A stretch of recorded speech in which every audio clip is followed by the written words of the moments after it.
নমস্কার বন্ধুরা, জিজিএইচ food corner থেকে আপনাদের স্বাগত। আজ আমি নতুন আলু দিয়ে একটা ইউনিক টাইপ পটেটো রেসিপি তৈরি করব। এটা আপনারা চা বা কফির সাথে স্ন্যাক্স হিসাবে খেতে পারেন, বেশ ভালো লাগবে। ইচ্ছা হলে রুটি পরোটা দিয়েও খেতে পারেন।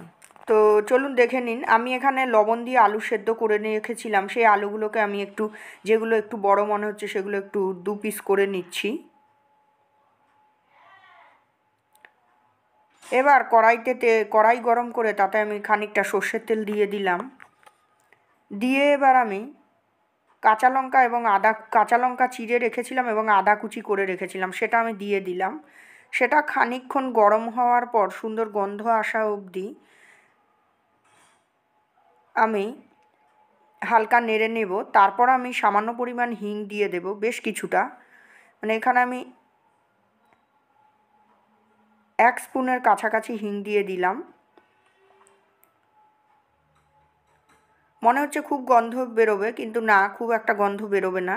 দেখুন খুব সুন্দরভাবে ওটা হালকা ভাজা হয়ে গেছে, কালার দেখেই বুঝেছেন। এবার আলুটা দিয়ে দিতে হবে, দিয়ে হালকা হাতে নেড়ে নিতে হবে। এবার পরিমাণ মতো হলুদ দিতে হবে।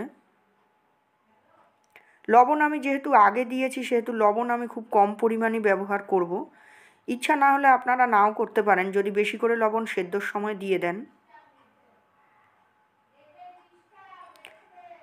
আমি আর লবণ ব্যবহার করলাম না। সামান্য একটু ধনেপাতা কুচি ছড়িয়ে দিতে হবে। শেষে রান্নাটায় একটা টুইস্ট আছে, আপনারা না স্কিপ করে পুরো রান্নাটাই দেখুন। এবার ঢাকনা বন্ধ করে আরও খানিকক্ষণ হতে দিতে হবে। শেষে রান্নাটা একদম দেখবেন, না হলে ওই জায়গাটা বুঝতে পারবেন না, একদম শেষের দিকে।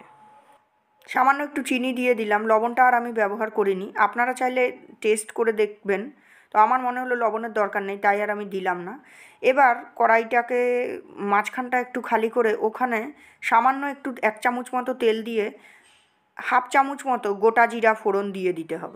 দিয়ে ওটাকে একটু গরম করে ভালো করে নেড়ে নিতে হবে। যেহেতু শেষে দিলাম জিরের ফ্লেভারটা একদমই অন্যরকম টেস্ট আনবে। তো আমার এই রেসিপিটি আজকের মতো এখানেই শেষ হলো। গরম গরম সার্ভ করে দিলাম। ভালো লাগলে লাইক শেয়ার কমেন্ট করবেন, সাবস্ক্রাইব করে চ্যানেলটির পাশে থাকবেন। ভালো ফিরে আসছি আবার নতুন ব্লগ বা ভিডিও নিয়ে। ধন্যবাদ।